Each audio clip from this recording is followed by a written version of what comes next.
Yeah, so people can go and travel there. Isn't that the name of the game nowadays? Yeah, it's all about clout. Yeah. Testing is looking to get started next week. This weekend, actually. Only 3 days this week. Yeah. This year. So it'll be in Bahrain, which is actually a power track. It's the typical setup, right? Correct me if I'm wrong. Anything really to look forward to? I'm interested in seeing how. A couple of things, actually. Number one, where Ferrari is going to be. They said that they've improved their power unit they've gotten back some of the gains that they lost last year. They said they got most of it back. Most of it.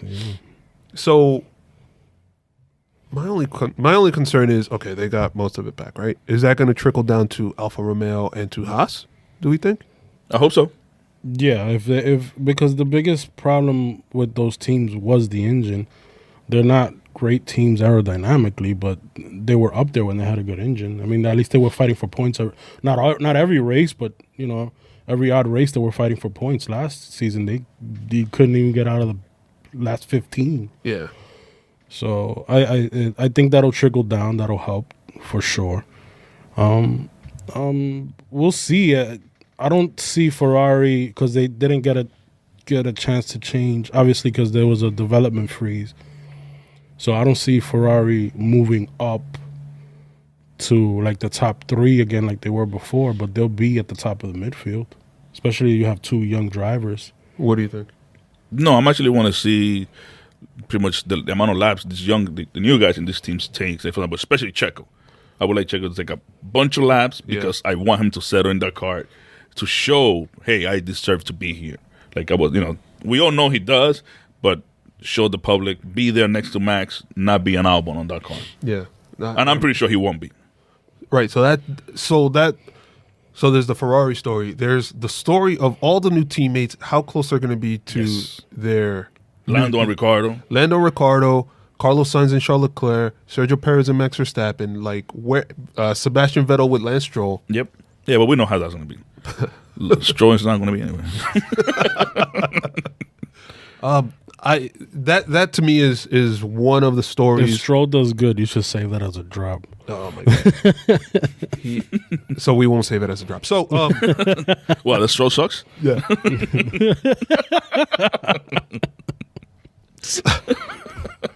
My bad. No, just the comparison. Actually, when we get to the teams, remind me to talk about something. Actually, let me just talk about it now. So I've been doing. You guys are familiar. If you guys are baseball fans, right? You're familiar with the sabermetrics, right? With the statistical analysis of some of the teams, right? Yeah. Thank you for explaining that because the word I was like, what? Saber? What? Sabermetrics, yeah. Huh? So Sabertooth? So one of the things that I wanted to introduce this year is kind of like a little bit more statistical analysis because like team to team wise, I feel like the points aren't good enough to identify what it is that we're seeing. I feel like there needs to be a better way. So one of the things that I'm working on teammate wise is what I'll call a rival score, which I'm going back 5 years in each person's history, adding up all the points, kind of identifying their teammate, how they competed against their team throughout the year. I'm not taking out DNS because at the end of the day, if I'm driving a Mercedes and you're driving a Mercedes, we're both on the same team, right? Mm-hmm. So one of the things that came out that was really interesting, right, is that 2 of the leaders, right? So it's from 1 to 100, from 0 to 100, the score. The higher, the better you are. So like Lewis Hamilton has it's approximately like 75 rival score, right? Mm-hmm. Compared to Bottas, who over the course of his career has just gotten beat up. He's at like, I think 28. So 2 guys that are at the top. Big difference. 2 guys at the top, near 100. This is going to sound really fucking interesting. Excuse my French there. 2 guys at the top, 95 and 96. Carlos Sainz 95, Charles Leclerc 96, that they've just wrecked their rivals. They've just been able to overperform. So remember that Carlos Sainz had Daniel Kvyat. He had, for a time, he had like a bunch of guys that were not that good. But then he had Lando Norris, who he routinely beat. So he had Nico Hulkenberg. Sorry, I don't mean to interrupt. Yeah, sure. We'll explain more of it in my methodology. Lewis Hamilton has a less of a rival score because... Understand that I went back 5 years. Okay. Mm-hmm. Who did he race against 5 years ago? Rosberg. Right. So that kind of balances him out a little bit, right? Okay. So I'm not done with my full analysis. I'm kind of still tweaking it, but as of right now, two of the highest guys. I'm going to be real interested to see what happens at Ferrari with this Carlos year. Sainz and Leclerc. I hope they don't hold him back. You know, Charles is fast and you let him through. You know, things like that.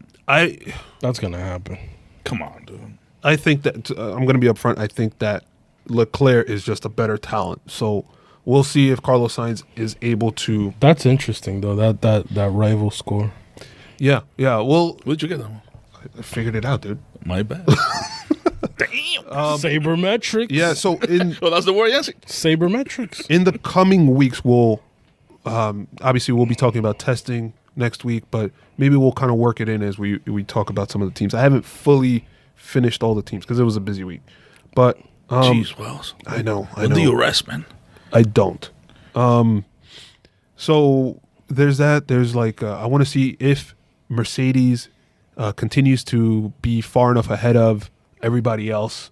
Does Aston Martin, where do they place as far as the testing goes? McLaren, where? I feel like there will be a lot of stories that come out of the testing that will kind of lay out the rest of the season and how that's going to go. And the sandbagging. Like, who's not showing their true colors? Remember, even in the car launches, they were covering parts of the car. So, like, if I sell Mercedes and Red Bull, they were covering part of their floors. So people won't see what they have. You know, it's still... I think so, a lot of times with all this that's been happening lately in the last couple of years, at least that because we've been more focused on F1 this last couple of years, is that it's a mind game as well. Yeah.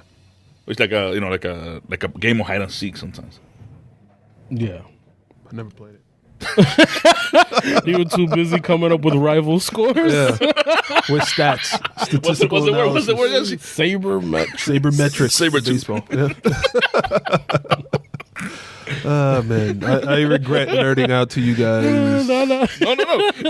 Yo, I wanted that that's analogy gonna right now. be That thing that you spoke about. I'm still like, what the hell did you just came? Like, what do you know? Well, I know. Like you said, worked on it, whatever. I was like, right. So I just feel like there's a lot of times, and I'm going to have like a weighted driver score and a weighted team score, right? There's a lot of times where the driver at the end of the season is held back by the team. We remember Daniel Ricciardo in, 2018 or 19? Damn, I don't even remember. I think it was 2018. His car just kept screwing him up. His first year with Renault, you talking about? No, last year with Red Bull. Last year with Red Bull. That was 2018. So he would have had a better overall finish if not for the team. So, and that was the same thing with Verstappen in 2017. exactly. So what I would like to do is kind of eliminate some of those inconsistencies as shown by the team and be able to put up a real expectation, right, of where the driver is supposed to be. Conversely, I'd like to also take the expectation of where the team is supposed to be if you take out the driver. So that will help us answer some questions of, at the end of the year, right, was Hamilton the best driver? Was Verstappen actually the best driver? He was just not in the best car. Right. So it's just... Which was a question that we were asking ourselves last season because both Verstappen and Hamilton had awesome years. Right. But we couldn't really differentiate who was having a better year. Exactly. And was Bottas that bad, really, etc. Based on the rival score, Bottas does not match up with his teammates all that well. Yeah. But granted, he's facing off against Lewis Hamilton. Yeah. Jeez, I don't know. Yancy, you know how Wells is, right? You remember the Matrix when when they're looking at the screen, all you see is like the letterings going side to side and dropping down. That's how Wellington's spreadsheet looks on the. Send your kids to engineering school, people. 1-0. Yeah. All right. So the color is what? I mean, the question is, what color are the ones and the zeros? green. Come on. Oh, okay. Super green. Or turquoise, Mercedes. That's teal, no? That's Patronus. All right. So, turquoise. hey guys, this is Wellington from the Jump to Start Racing crew. Before we start, I want to make sure to tell you to destroy that like button and to make sure to hit subscribe to be up to date with our episodes and clips. Please make sure to follow us on Instagram and Twitter. Our handle on both platforms is @JumpTheStartF1. See you there.